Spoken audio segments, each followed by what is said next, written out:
বন্ধুরা, এক সময়ের কথা, রাধারানী ভগবান শ্রীকৃষ্ণের সঙ্গে গোলকধামে বিশ্রাম করছিলেন। তখন রাধারানী শ্রীকৃষ্ণকে বললেন, হে কৃষ্ণা, আজ আমার মনে কিছু প্রশ্নের উদয় হয়েছে। তুমি দয়া করে আমার এই প্রশ্নের সমাধান করো। তখন শ্রীকৃষ্ণ বললেন, হে দেবী রাধা, তোমার মনে যে প্রশ্ন উঠেছে তা নিঃসংকোচ হয়ে আমাকে জিজ্ঞাসা করো। তোমার সকল প্রশ্নের উত্তর দেওয়া আমার কর্তব্য। তখন রাধারানী বললেন, হে কৃষ্ণা, আমার প্রথম প্রশ্ন হল, কোন অভিশাপের কারণে মহিলাদের গর্ভবতী হতে হয়, তথা কেবল নারী জাতিকেই কেন গর্ভবতী হতে হয়? নারী জাতিকেই কেন এত কষ্ট ভোগ করতে হয়? আমি এটা জানতে চাই।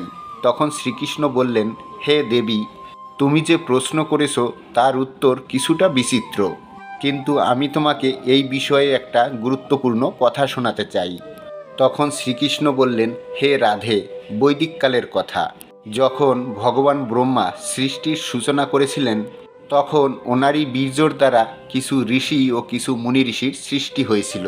ওনাদেরই দ্বারা কিছু দেবতা ও কিছু দানবদের জন্ম হয়। এমনই এক ঋষি সত্যযুগে ছিলেন। তিনি মহিলাদেরকে গর্ভবতী হওয়ার অভিশাপ দিয়েছিলেন।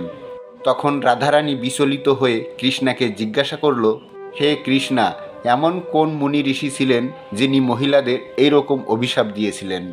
কে ছিল সেই প্রথম স্ত্রী যিনি এক ঋষির অভিশাপে গর্ভবতী হয়েছিল? শ্রীকৃষ্ণ বললেন, হে দেবী রাধা, এই কথার বর্ণন মহর্ষি বাল্মীকি দ্বারা রামায়ণে উত্তর খণ্ডে বলা হয়েছে। এই কথা অনুসারে ঋষি অগস্ত্য মুনি শ্রীরামকে এই কথা শুনিয়েছিলেন। এই কথা ছিল সত্যযুগকালের। তখন পরম পিতা ব্রহ্মাজির মানুষপুত্র ঋষি পুলস্ত্য সুমেরু পর্বতের শিখরে উপস্থিত হলেন এবং তার দ্বারা নির্মিত সেখানে একটি আশ্রমে ঘোর তপস্যা দ্বারা লীন থাকলেন। সেই সময় ঋষিকে অত্যন্ত কঠোর তপস্যা করতে দেখে সেখানকার অন্যান্য স্ত্রীরা ঋষিকে উত্তপ্ত করতে লাগলো। তারা বারবার ঋষির সামনে যেতে লাগলো এবং তার ধ্যান ভঙ্গ করার চেষ্টা করলো। ঠিক তখনই ঋষি পুলস্ত্য সেই মহিলাদেরকে ক্রোধের বশে অভিশাপ দিলেন, এখন যেই কন্যাই তার সামনে আসবেন এবং ঋষি পুলস্ত্য তার দৃষ্টি তার উপরে ফেলবেন এবং সেই কন্যা তক্ষুনি গর্ভবতী হয়ে যাবেন। ভগবান শ্রীকৃষ্ণ বললেন, হে দেবী রাধা, ঋষি পুলস্ত্যের কথা শুনে সেখানে উপস্থিত প্রত্যেকটি কন্যা ভয় পেয়ে গেল এবং সেখান থেকে প্রস্থান করল। কিন্তু ঋষি বিন্দুর কন্যা ঋষি পুলস্ত্যর এই অভিশাপের কথা কিছুই জানা ছিল না। তিনি একদিন তার বান্ধবীদের খুঁজতে গিয়ে ঋষি পুলস্ত্যের সামনে উপস্থিত হলেন এবং যখনই ঋষি পুলস্ত্য তার দিকে তাকালেন, তখনই তার দেওয়া অভিশাপের প্রভাব সেই কন্যার উপর গিয়ে পড়ল এবং তার শরীর হলুদ বর্ণের হয়ে গেল এবং সেই কন্যা গর্ভবতী হয়ে গেল। নিজের শরীরের এইরূপ পরিবর্তন দেখে ঋষিকন্যা ভয়ভীত হয়ে গেলেন এবং নিজের পিতার কাছে চলে গেলেন। নিজের কন্যার এই অবস্থা দেখে ঋষি ত্রিবিন্দু অত্যন্ত দুঃখিত হলেন। তিনি নিজের দিব্য দৃষ্টি দিয়ে সব কিছুই বুঝতে পারলেন। এরপর তিনি নিজের কন্যাকে নিয়ে ঋষি পুলস্ত্যের কাছে গিয়ে পৌঁছলেন এবং ঋষি পুলস্ত্যকে বললেন, হে মুনিবর, আপনাকে আমরা প্রণাম জানাই। আমার কন্যা অজ্ঞানবশতই আপনার সম্মুখে উপস্থিত হয়েছিল, আর আপনার অভিশাপের কারণেই আমার কন্যা এই পৃথিবীতে প্রথম গর্ভবতী স্ত্রী হয়ে গেছে। আমি আপনার কাছে নিবেদন জানাচ্ছি যে আপনি একে দয়া করে ভিক্ষার স্বরূপ গ্রহণ করুন। আমার কন্যা সর্বগুণ সম্পূর্ণা, কিন্তু আপনারই অভিশাপের দ্বারা এই অভিশাপের ভাগীদারি হয়ে গেল, তাই সে সর্বদা আপনারই সেবা করবে। শ্রীকৃষ্ণ রাধারানীকে বললেন, হে রাধারানী, ঋষির ত্রিবিন্দুর আদরপূর্বক অনুগ্রহ এবং তার কন্যা বিন্দুসরার কারণেই ঋষি পুলস্ত্য বিন্দুসরাকে গ্রহণ করলেন। তারপর থেকে সেই কন্যা ঋষি পুলস্ত্যর সঙ্গেই থাকতে লাগলো। তিনি সব সময় ঋষির সেবাই করতেন। ঋষি পুলস্ত্য বিন্দুসরার এইরকম কর্মে অত্যন্ত প্রসন্ন হলেন এবং তিনি বিন্দুসরাকে আশীর্বাদ প্রদান করলেন। তিনি বিন্দুসরাকে বললেন, হে দেবী, আমি তোমার সেবা ভাবনাতে অত্যন্ত প্রসন্ন হয়েছি। এরই কারণে আমি তোমাকে আমারই মতো পুত্র সন্তানের বরদান দিচ্ছি। যেই সময় তুমি আমার সম্মুখে উপস্থিত হয়েছিলে, আমি তখন বেদের পাঠ করছিলাম এবং তুমি তখন সেই বেদ গ্রন্থের শ্রবণ করেছিলে। এরই কারণে তোমার পুত্র বেদের জ্ঞানদাতা বিশ্ব নামে সমগ্র জগতে প্রসিদ্ধ হবে। ভগবান শ্রীকৃষ্ণ বললেন, হে দেবী রাধা, কিছু সময় পরে সেই কন্যা একটি পুত্রের জন্ম দিল এবং যেমনটা ঋষি পুলস্ত আশীর্বাদ দিয়েছিল যে সেই পুত্র বেদের জ্ঞানদাতা বিশ্ব নামে সমগ্র জগতে প্রসিদ্ধ হবে, তেমনটাই ঘটিত হলো। শ্রীকৃষ্ণ বললেন, হে দেবী রাধা, বিশ্ব বড় হবার পরে নিজের পিতা ঋষি পুলস্তর মতোই মহান ঋষিতে পরিণত হলেন এবং এনাকেই বিশ্বমিত্র নামে সমগ্র জগৎ চেনে। বিশ্বমিত্রার এই তপস্বী রূপকে দেখে ঋষি ভারদ্বাজ অত্যন্ত প্রসন্ন হলেন এবং তিনি নিজের কন্যার সঙ্গে তার বিবাহ দিলেন। পরবর্তী সময়ে ঋষি বিশ্বমিত্রার একটি সুন্দর, বলবান ও তেজস্বী পুত্রের প্রাপ্তি ঘটল, যার নাম রাখা হলো শ্রবণ। শ্রীকৃষ্ণ বললেন, হে দেবী রাধা, এই শ্রবণেরই আরেক নাম কুবের। এরপর শ্রীকৃষ্ণ রাধারানীকে বললেন, হে দেবী রাধা, আমি তোমাকে তোমার প্রথম প্রশ্নের উত্তর দিয়েছি। হে সখী রাধা, তোমার পরের প্রশ্ন ছিল কেবল স্ত্রীরাই কি গর্ভবতী হতে পারে? সৃষ্টি লগ্নে নারীসম পুরুষেরাও গর্ভবতী হতে পারত, অর্থাৎ তাদের তেজের দ্বারা পুত্র অথবা কন্যা প্রকট করতে পারতেন। কিন্তু হে দেবী রাধা, একটি স্ত্রীকে সংসারের সমস্ত শক্তির স্বরূপা মনে করা হয়। সৃষ্টির ক্ষমতা একটি নারীর মধ্যে স্বয়ং ব্রহ্মাজি দিয়েছেন। এর কারণ হলো সৃষ্টির সংরচনা করতে ব্রহ্মাজির অনেক সময় লেগেছিল। স্বয়ং ব্রহ্মাজি নারীদেরকে এই অভিশাপরূপী বরদান দিয়েছিলেন। ব্রহ্মাজির পরে এই নারীরাই সংসারে সৃষ্টি করতে পারবে এবং তাদের সৃজন পালন করতে পারবে। বন্ধুরা, কোন পাপের কারণে স্ত্রীরা পর পুরুষের সঙ্গে সম্বন্ধ স্থাপন করে? এক সময়ের কথা, ভগবান শিব মাতা পার্বতীর সঙ্গে কৈলাস পর্বতে বিশ্রাম করছিলেন। তখনই দেবর্ষি নারদ কৈলাসে উপস্থিত হলেন। তখন মা পার্বতী ও ভগবান মহাদেবকে প্রণাম করে বলেন, হে প্রভু, আপনার সর্বদাই জয় হোক। আপনি আদি এবং অনন্ত। আজ যখন আমি পৃথিবী লোকে ভ্রমণ করতে গিয়েছিলাম, আমি দেখলাম অনেক স্ত্রীরা শিব মহাপুরাণের পাঠ করছিলেন এবং আপনার পূজা মন মগ্ন হয়ে করছিলেন। এই সকল স্ত্রীরা সর্বগুণ সম্পূর্ণ স্বামীর মঙ্গল কামনায় তারা সকলেই আপনাকে জল অর্পণ করে, সোমবারে উপবাস তথা নির্জলা উপবাস ব্রত পালন করে, আপনাকে পরম পরমেশ্বর মনে করে তারা পূজা করে। হে প্রভু, আপনার এবং মাতা পার্বতীর এই শাশ্বত রূপ সমস্ত প্রাণী জগতের জন্য অত্যন্ত কল্যাণকারী এবং পবিত্র রূপ। যুগ যুগ ধরে স্বামী স্ত্রীর প্রতীক হিসাবে আপনাকে পুজো করা হয়। কিন্তু হে প্রভু, আমি দেখলাম পৃথিবী লোকে অনেক মহিলারা স্বামীকে প্রতারণা করে অন্য পুরুষের সঙ্গে শারীরিক স্থাপন করে। তাই এটি দেখে আমার মনে 3টি প্রশ্নের উৎপত্তি হয়েছে। হে প্রভু, আমি আপনার কাছে এই 3টি প্রশ্নের সমাধান চাই। আপনি আমার উপর কৃপা করুন এবং আমার এই আশঙ্কাগুলিকে দূর করুন। তখন ভগবান শিব নারদ মুনিকে বললেন, হে দেবর্ষি নারদ, আপনি আপনার প্রশ্নগুলিকে নিঃসংকোচ হয়ে আমাকে বলতে পারেন। আমি অবশ্যই আপনার এই সমস্ত প্রশ্নের উত্তর দেব। দেবর্ষি নারদ বললেন, হে প্রভু, আমার প্রথম প্রশ্ন হলো, কোন অভিশাপের কারণে স্ত্রীরা পর পুরুষের সঙ্গে সম্বন্ধ স্থাপন করে? আমার দ্বিতীয় প্রশ্ন হলো, স্বামীর সঙ্গে প্রতারণা করা মহিলাদের সঙ্গে কি হয়?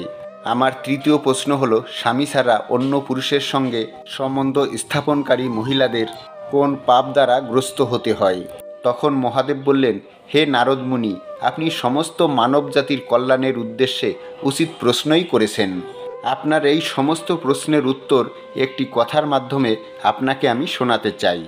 এই কথা শোনার সঙ্গে সঙ্গেই আপনি আপনার সমস্ত প্রশ্নের উত্তর পেয়ে যাবেন।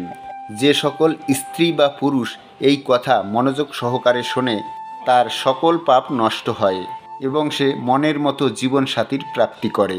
যেই ব্যক্তি এই কথার প্রচার প্রসার করে, তার উপর আমার কৃপা দৃষ্টি সর্বদাই বজায় থাকে। তখন দেবর্ষি নারদ বললেন, হে প্রভু, এই কথা আমি মনোযোগ সহকারে শুনব এবং সমস্ত পৃথিবী লোকে আমি এই কথার প্রচার প্রসার করব। আপনি আমার উপর কৃপা করুন এবং এই প্রশ্নের উত্তরগুলি আমাকে দিন। তখন মহাদেব বললেন, এক সময়ের কথা, যখন ব্রহ্মাজি সৃষ্টি নির্মাণের কাজ শুরু করেছিলেন, তখন স্ত্রীদের রচনা করার জন্য তাকে অনেক বছর পর্যন্ত অভ্যাস এবং তপস্যা করতে হয়েছিল। স্ত্রীদের প্রত্যেকটি অঙ্গ এবং তার মধ্যে গুণের রচনা করতে ব্রহ্মাদেবের অনেক সময় লেগে গিয়েছিল। স্ত্রীদের মনকে অনেক জটিল প্রকারে নির্মাণ করা হয়েছিল। সেই কারণেই স্ত্রীদের মনকে বোঝা অনেক জটিল হয়ে থাকে। একটি স্ত্রীর অন্তরে কোমলতা ও নিষ্ঠুরতা দুই প্রকার গুণকেই প্রবেশ করানো হয়েছিল। এমন প্রকারে তিনি নিজের শরীর থেকে একটি দিব্য কন্যার উৎপত্তি করেছিলেন, যাকে অহল্যা নামে আমরা সকলে চিনি।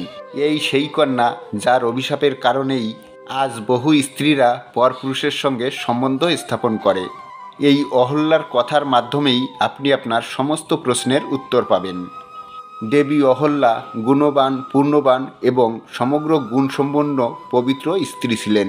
তিনি ব্রহ্মা দেব দ্বারা আশীর্বাদ প্রাপ্ত হয়েছিলেন যে তিনি সর্বদাই 16 বছরের কন্যার রূপ ধারণ করে থাকবেন।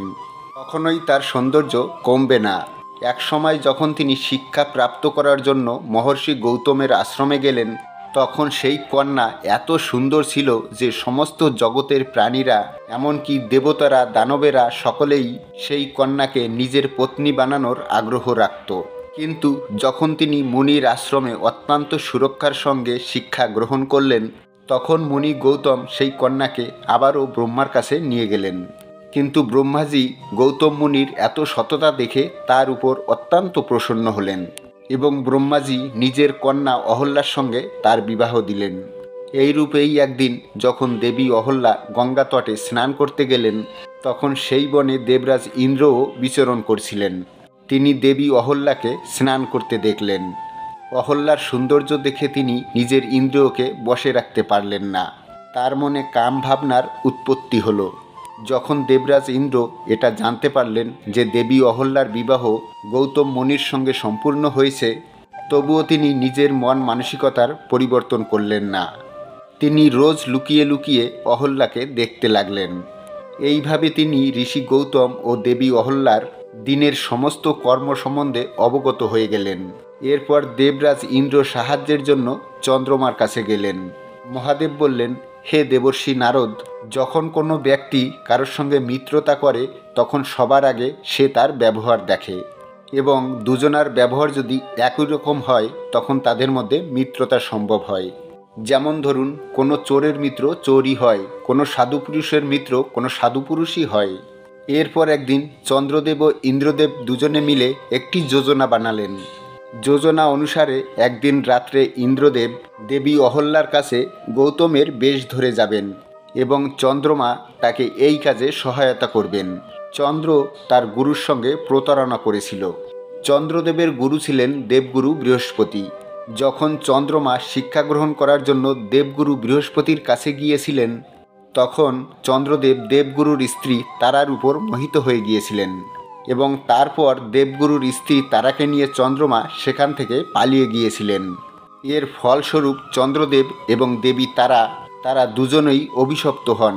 এই প্রকারেই একদিন দেবরাজ ইন্দ্র ও চন্দ্রদেবের যোজনা অনুসারে ইন্দ্রদেব মহর্ষি গৌতমের রূপ ধারণ করলেন এবং চন্দ্রদেব একটি মোরগের রূপ ধারণ করলেন এবং তারা দুজনেই ঋষি গৌতমের কুঠিরের সম্মুখে উপস্থিত হন। তখন রাত্রির দ্বিতীয় প্রহর সমাপ্ত হতেই যাচ্ছিল। মোরগের রূপ ধারণকারী চন্দ্রদেব মোরগের স্বরে ডেকে ওঠে, যার কারণে মুনি গৌতমের চোখ খুলে গেল এবং তিনি স্নান করার জন্য নদীতে চলে গেলেন। তখনই মহর্ষি গৌতমের বেশ ধরে ইন্দ্রদেব অহল্যার গৃহে প্রবেশ করলেন। অহল্যার তাকে দেখে কিছুটা সন্দেহ হলো। তিনি বলতে লাগলেন, হে স্বামী, আপনি তো এক্ষুনি স্নানের উদ্দেশ্যে রওনা দিয়েছিলেন, তাহলে এত তাড়াতাড়ি কিভাবে আপনি চলে এলেন? তখনই ঋষি গৌতমের বেশ ধারণকারী ইন্দ্রদেব বলে উঠলেন, হে দেবী, আমার মনে কামবাসনা জেগে উঠেছে। তুমি এক্ষুনি আমার এই কামবাসনাকে পরিতৃপ্ত করো এবং তারপরেই আমি স্নান করে পুজোতে বসব। নিজের স্বামীকে এত ব্যাকুল দেখে দেবী অহল্যা লজ্জা পেলেন এবং বললেন, হে স্বামী, এখন তো ভোরের সময়, এই সময় রতিক্রিয়া করা ঠিক হবে না। কিন্তু ইন্দ্র তাকে তার পতিব্রতা ধর্মের কথা মনে করিয়ে দিয়ে জোর করলেন এবং অহল্যার সাথে রতিক্রিয়া কাজে লিপ্ত হয়ে পড়লেন। এদিকে ঋষি গৌতম যখন গঙ্গা তটে স্নান করতে গেলেন, তখন তিনি দেখলেন আর কেউ গঙ্গা তটে উপস্থিত নয় এবং অনেকক্ষণ কেটে যাওয়ার পরেও যখন তিনি সকালের আলো তিনি দেখতে পাচ্ছিলেন না, তখন তার মনে সন্দেহ হলো। তিনি তখন অতি শীঘ্র নিজের গৃহে প্রবেশ করলেন। তিনি গৃহে প্রবেশ করে দেখলেন অহল্যা অন্য কোনো পরপুরুষের সঙ্গে শারীরিক স্থাপন করছে। হঠাৎ করে ঋষি গৌতমকে গৃহে প্রবেশ করতে দেখে দেবী অহল্যা ও ইন্দ্রদেব অসামঞ্জস্যে পড়ে গেলেন এবং তারা তাড়াতাড়ি নিজেদের বস্ত্র পরে নিলেন। অহল্যাকে এইরূপ অবস্থায় দেখে ঋষি গৌতম অত্যন্ত ক্রুদ্ধ হয়ে গেলেন। তিনি অহল্যাকে বললেন, হে দুষ্টা নারী, তুই আজকে নিজের পতিব্রতা ধর্মের খণ্ডন করেছিস। এক্ষুনি এই মুহূর্তে আমি তোকে ত্যাগ করলাম। তোর আপন এবং পরপুরুষের মধ্যে কোনো বিভেদ মনে হলো না? তুই দেবী হয়েও এত ঘৃণিত ও অসামাজিক কাজ করেছিস। আজকে আমি তোকে এবং সমস্ত নারী জাতিকে এই অভিশাপ দিলাম। নারী জাতি কখনোই নিজের কাম বাসনাকে পরিতৃপ্ত করতে পারবে না, সর্বদাই নিজের ভোগ বিলাসের চাহিদায় নিজের ধর্মকেই ভুলে যাবে। তখন দেবী অহল্যা নিজের স্বামীর চরণে গিয়ে পড়লেন এবং করুণ বিলাপ করতে লাগলেন। ঋষি গৌতম অহল্যাকে বললেন, হে অহল্যা, আজ তুমি কেবল তোমার নিজের পতিব্রতা ধর্মই নষ্ট করনি, তুমি একজন গুরুরও ভয়ঙ্কর অপমান করেছ। এই পাপের থেকে মুক্তি পাওয়া প্রায় অসম্ভব। তখন দেবী অহল্যা নিজের দিব্য শক্তি দিয়ে ব্রহ্মাজিকে আহ্বান করলেন। তখন ঋষি গৌতম দেবী অহল্যাকে আরও একটি অভিশাপ দিলেন। তিনি বললেন, তোমার এই শরীর পাথরের হয়ে যাবে। যখন ঋষি গৌতম দেবরাজ ইন্দ্র ও চন্দ্রের দিকে তাকালেন, তখন তারা ঋষি গৌতমের প্রকোপ থেকে বাঁচার জন্য নিজের আসল রূপ ধারণ করলেন। তখন তারা ঋষি গৌতমের কাছে ক্ষমা প্রার্থনা করতে লাগলেন। তখন ঋষি গৌতম নিজের কমণ্ডল থেকে গঙ্গা জল হাতে নিলেন এবং গঙ্গা জলকে সাক্ষী রেখে দেবরাজ ইন্দ্রকে অভিশাপ দিলেন। তিনি দেবরাজ ইন্দ্রকে বললেন, তুই আজ যে স্ত্রীর যোনির চাহিদায় এত বড় পাপ করেছিস, এর ফলস্বরূপ তোর সমস্ত শরীরে অসংখ্য যোনি উৎপন্ন হবে। তখনই সেখানে ব্রহ্মাদেব উপস্থিত হলেন এবং মুনি গৌতমের ক্রোধকে শান্ত করার চেষ্টা করলেন। তিনি জানতে চাইলেন অহল্যা এই পাপ থেকে কিভাবে মুক্তি পাবে। তখন ঋষি গৌতম বললেন, ত্রেতা যুগে শ্রীহরির অবতার শ্রীরাম নিজের চরণ দ্বারা এই পাথরকে স্পর্শ করবেন, তখনই দেবী অহল্যা মুক্তি পাবেন। কিন্তু ততক্ষণের জন্য এই স্ত্রীকে ঘোর নরক যাতনা ভোগ করতে হবে। যমরাজ দ্বারা অনেক অনেক জন্ম পর্যন্ত তাকে এই নরক যাতনা ভোগ করতে হবে। নরক যাতনা ভোগ করার পরও তার পরিত্রাণ মিলবে না, তাকে অধম যোনিতে জন্মগ্রহণ করতে হবে বারবার। অপরদিকে দেবরাজ ইন্দ্রের শরীরে যখন হাজার হাজার যোনি উৎপন্ন হয়ে গেল, তখন সবাই তাকে দেখে হাসতে লাগলেন। তখন দেবরাজ ইন্দ্র গৌতম মুনির কাছে এই শাপ থেকে মুক্তির উপায় জানতে চাইলেন। তখন ঋষি গৌতম স্ত্রী জাতির কল্যাণের উদ্দেশ্যে এবং তাদের সম্মান রক্ষার্থে সমস্ত যোনিকে এক একটি চোখে পরিণত করলেন। যে সকল স্ত্রীরা নিজের পতিব্রতা ধর্ম থেকে বিস্মৃত হয়, তাদের কোনো প্রকার জপ তপ পূজা আদির ফল প্রাপ্ত হয় না। এর সঙ্গে সঙ্গেই যে সকল পুরুষেরা অন্যের স্ত্রীর সঙ্গে বলপূর্বক বা সেই স্ত্রীর সম্মতি নিয়েও পাপকর্মে লিপ্ত হয়, সেও একই রকমভাবে নরক যাতনার ভোগ করে এবং পরবর্তী জন্মে সেই পুরুষ কিন্নর জাতিতে জন্মগ্রহণ করে। যেই সকল পুরুষ বা স্ত্রীরা নিজের জীবনসাথীর সাথে প্রতারণা বা ছল করে, তাদেরও অনেক প্রকার কষ্ট ভোগ করতে হয়। প্রিয় বন্ধুরা, আজকের এই কথাটি আপনাদের কেমন লাগলো অবশ্যই আমাদের কমেন্টে জানাবেন। আর যদি ভিডিওটি ভালো লেগে থাকে তাহলে অবশ্যই একটি লাইক করবেন। দেখা হচ্ছে আবারও কোনো একটা নতুন ভিডিওর সঙ্গে। ততক্ষণ আপনারা আপনার ঈশ্বরের সঙ্গে, আপনার পরিবারের সঙ্গে সর্বদা হাসতে থাকুন, খেলতে থাকুন। হরে কৃষ্ণ, রাধে রাধে।